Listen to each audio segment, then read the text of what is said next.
Hello students, ये video है वायुमंडलीय परिसंचरण तथा मौसम प्रणालियों के 5वें भाग के बारे में। और इस वीडियो में हम जानेंगे कि चक्रवात किसे कहते हैं और ये चक्रवात जो हैं इनके कितने प्रकार होते हैं। साथ ही साथ हम देखेंगे कि ये चक्रवात जो हैं ये कैसे बनते हैं, यानी इनकी उत्पत्ति कैसे होती है। और हम इस वीडियो में त्वरित झांझा व टॉर्नेडो के बारे में भी जानेंगे। तो चलिए स्टूडेंट्स, जानते हैं चक्रवात और त्वरित झांझा व टॉर्नेडो के बारे में। तो आइए समझते हैं कि चक्रवात किसे कहते हैं। तो चक्रवात जो है ये निम्न दाब का क्षेत्र होता है जहाँ पे वायु जो है इस निम्न दाब की ओर तेजी से परिसंचरण करते हैं।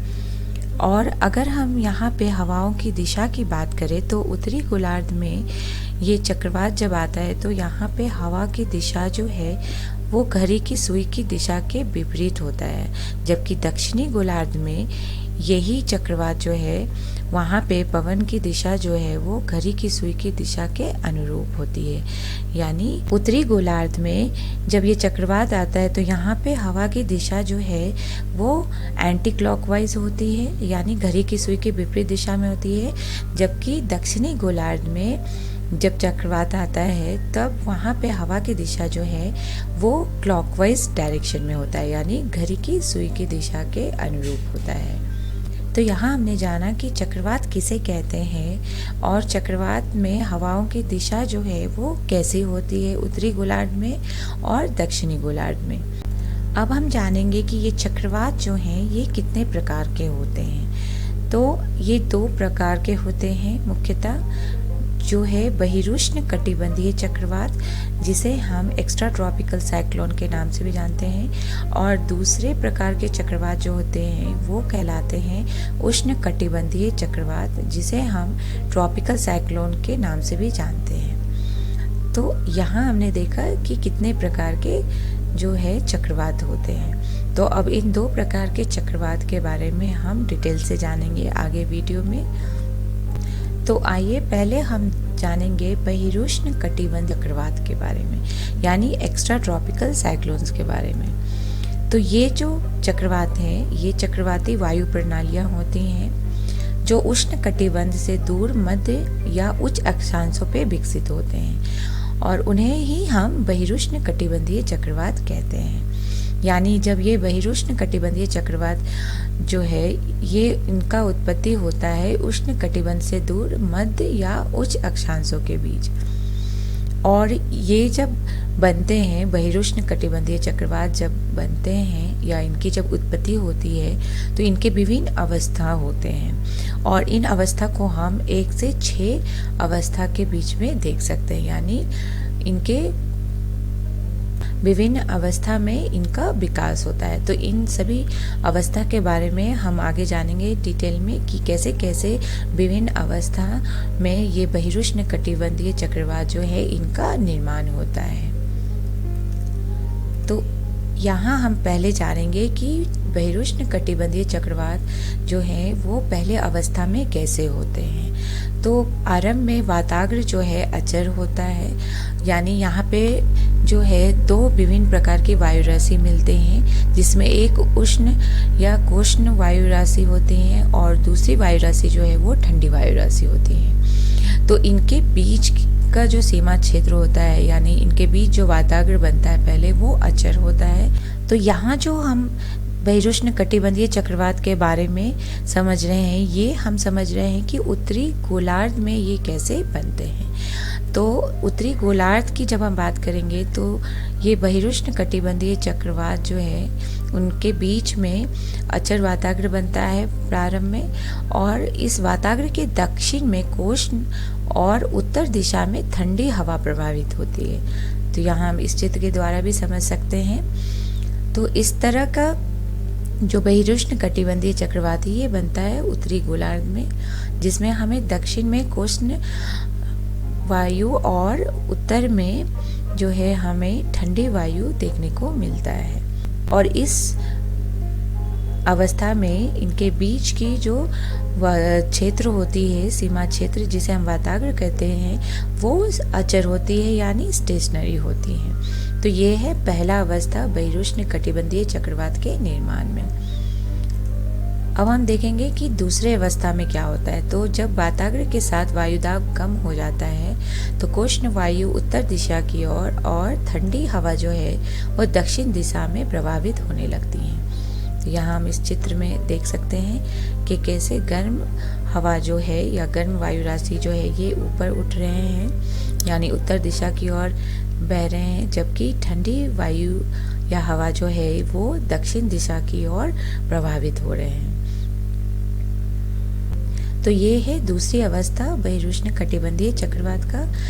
अब हम देखेंगे कि तीसरे अवस्था में जो है ये कैसे बनते हैं बहिरुष्ण कटिबंधीय चक्रवात। तो इस अवस्था में जो है हम स्पष्ट रूप से देख सकते हैं कि कैसे जो गर्म हवा था वो उत्तर की ओर बह रहे थे, जबकि ठंडी हवा जो है दक्षिण की ओर प्रभावित हो रहे थे, जिसके कारण इस तीसरे अवस्था में हम देख सकते हैं कि यहाँ पे चक्रवातीय परिसंचलन हो रहा है हवा का।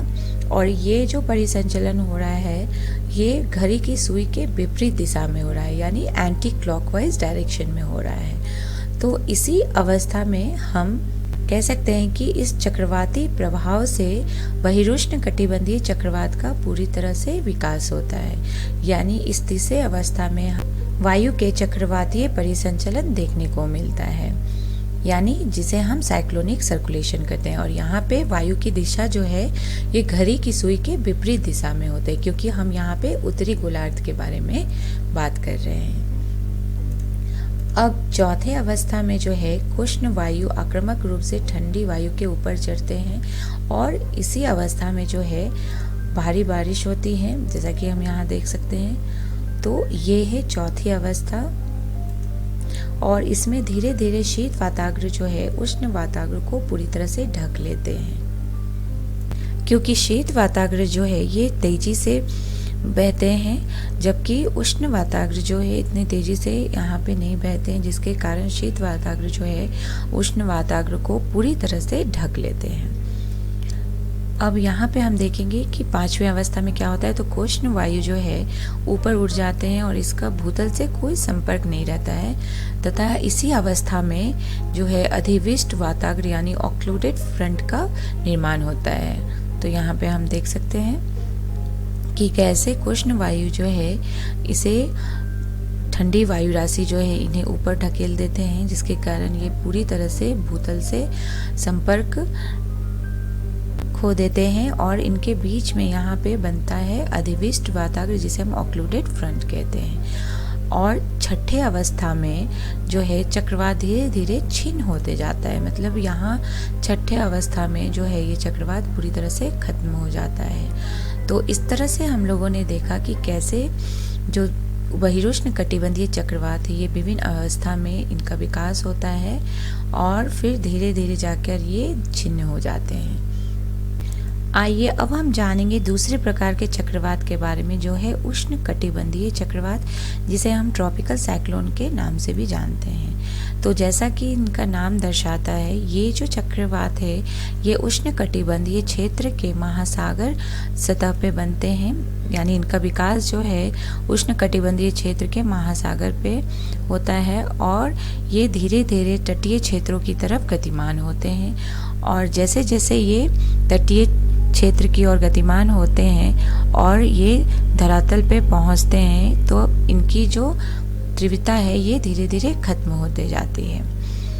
और ये उष्ण कटिबंधीय चक्रवात जो है यह बहुत आक्रामक तूफान होती हैं, जिसमें भारी बारिश होती है और तटीय क्षेत्र में ये उष्ण कटिबंधीय चक्रवात जो हैं ये बहुत तबाही लाते हैं। और ये चक्रवात इसीलिए विध्वंसक प्राकृतिक आपदाओं में से एक मानी जाती है। अब यहाँ हम देखेंगे कि ये चक्रवात जो है ये कैसे बनते हैं। तो जैसा कि हम लोगों ने कहा कि ये उष्ण कटिबंधीय चक्रवात जो है उष्ण कटिबंधीय क्षेत्र में महासागर के सतह पे विकसित होते हैं। तो पानी जो है समुद्र की सतह से वाष्पित होते हैं, क्योंकि यहाँ पे तापमान भी अधिक होता है उष्ण कटिबंधीय क्षेत्र में, और ये जो है ऊपर उठ के धीरे धीरे ठंडे होते जाते हैं और फिर जाके ये बादलों का निर्माण करते हैं।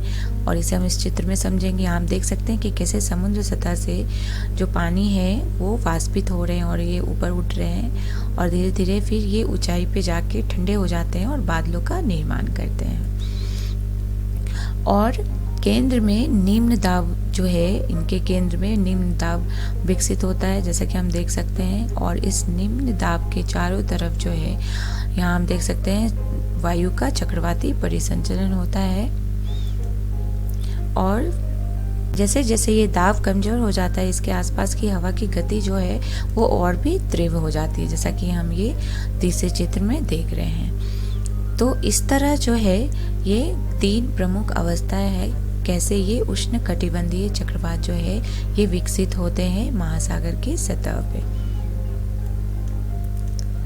अब ये उष्ण कटिबंधीय चक्रवात को विकसित करने के लिए कुछ अनुकूल परिस्थितियां होती हैं। तो यहाँ हम देखेंगे कि कौन कौन सी अनुकूल परिस्थितियां होती हैं जो इनके विकास के लिए सहायक होती हैं। तो जो पहला परिस्थिति है वो है बृहद समुद्री सतह, यानी जहाँ पे बृहद समुद्री सतह होते हैं वहाँ पे ये उष्ण कटिबंधीय चक्रवात का विकास होता है।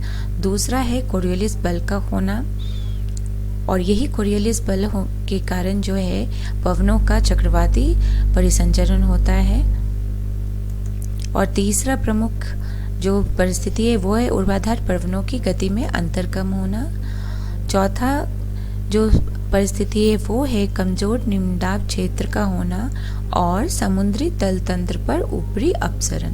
तो ये 5 प्रमुख परिस्थिति होती हैं जिसके कारण ये उष्ण कटिबंधीय चक्रवात जो है ये विकसित होते हैं उष्ण कटिबंधीय क्षेत्र में महासागर के सतह पे।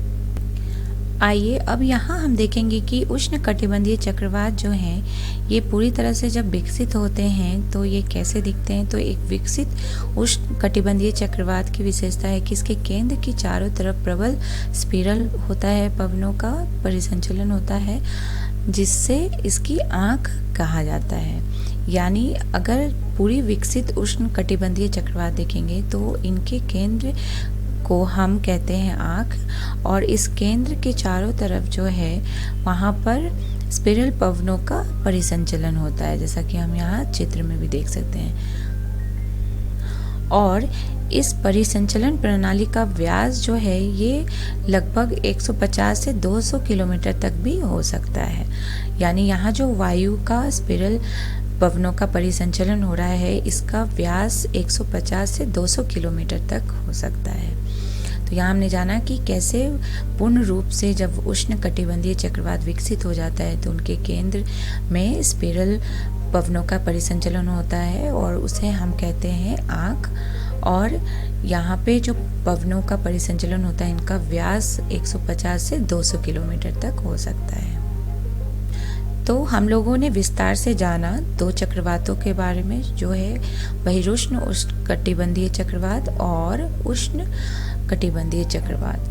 तो अब इन दोनों के बीच में कुछ प्रमुख अंतर हैं जिसे हम यहाँ समझेंगे, जिससे हमें इन दोनों चक्रवातों को समझने में और आसानी होगी।